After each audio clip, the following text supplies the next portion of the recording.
Hello YouTube, welcome back on another video. This one's about the Grundy County Jane Doe, a young black woman whose body was found in Seneca, Illinois in October 1976. Her nude body was found in a ditch by a young girl and her grandfather out riding on a tractor near their soybean field on Road 6 at around 3 p.m. on October 2nd, 1976. I am driving down on Route 6 to the location where the Grundy County Jane Doe's body was found. I don't know the exact spot where she was found, but I'm going to show you the entire area to possible sites while I tell you her story. I pulled over at the side of Route 6, and I think this is the general area where the Seneca Jane Doe's body was located 46 years ago. This could be the ditch where she was found, or it could be the ditch near the soybean field 100 yards away straight ahead in that direction. On a cold afternoon, Robin Henderson, then age 12, and her grandfather were out here on October 2nd, 1976, riding on a tractor on her farm when Robin spotted what looked like a dead deer on the side of the road. Upon close examination, they found a nude body of a young black woman with limbs tangled and her head completely covered with a green plastic bag bound with black electrical tape, along with a multicolored cardigan-style knit sweater with a $15.99 price tag still attached, pulled over her head. The police were summoned and detectives determined that Jane Doe was murdered elsewhere and was likely placed here in the middle of the night, no more than 24 hours. An autopsy revealed that she died from a single gunshot wound in the back of her head, and the weapon was a .38 caliber revolver.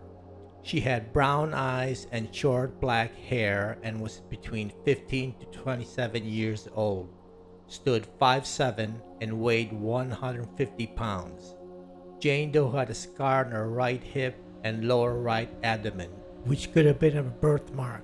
Authorities ran the woman's photograph in the Chicago Daily Bulletin newspaper and submitted her fingerprints to the FBI and other crime labs in the United States, but there were no results. After 54 days, she was buried in an unmarked grave. In December 2018, her body was exhumed by the DNA Doe Project for testing, which proved to be a successful extraction. They determined that Grundy Jane Doe was likely born between 1948 to 1960 and would have been missing by October 1976.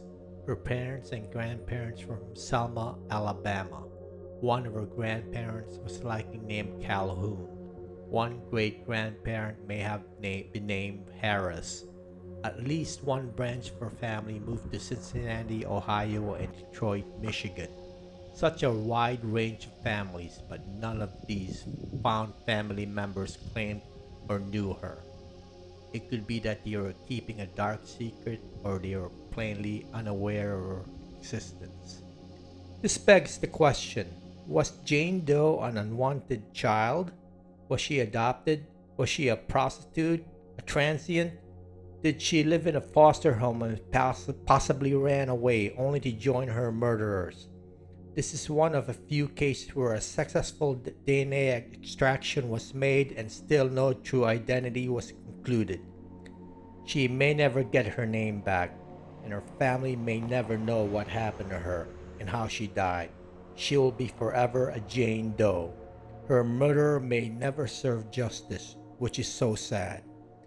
I want to take you to where she is buried now in Braceville Gardner Cemetery in Braceville, Illinois. I am in Braceville Gardner Cemetery in Braceville, Illinois, and I'm going to locate Grundy County Doe's grave. It's not too far away from here. I've located it. They reburied her, and I'll show you where she was originally buried and where she's buried now. And it's just right down there. I spent about an hour looking for it and I found it. So I'll show you in a minute.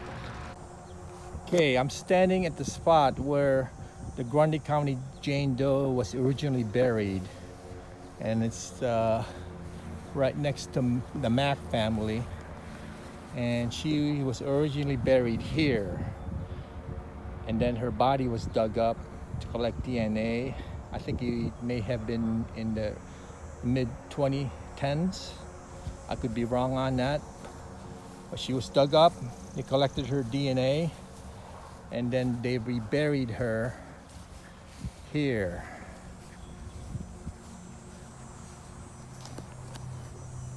And I can tell by photographs taken of the dig and the burial. So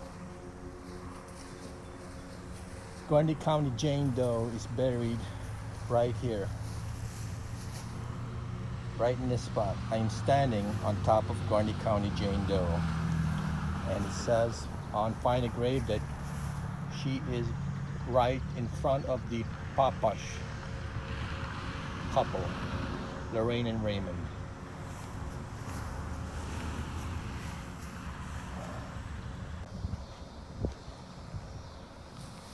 As you can see, she has no gravestone of any kind, no markers, nothing to show anyone that the Grundy County Jane Doe is buried here. You'd have to look for her based on photographs on the internet. But yep, she's buried right here in front of the Papach, how am I pronouncing it correctly, Papach family couple in Braceville Cemetery. We will find your identity someday, and hopefully it'll be soon. I hope you find peace where you're at. Okay guys, that's it. Hope you enjoyed this video, and I'll see you on the next one.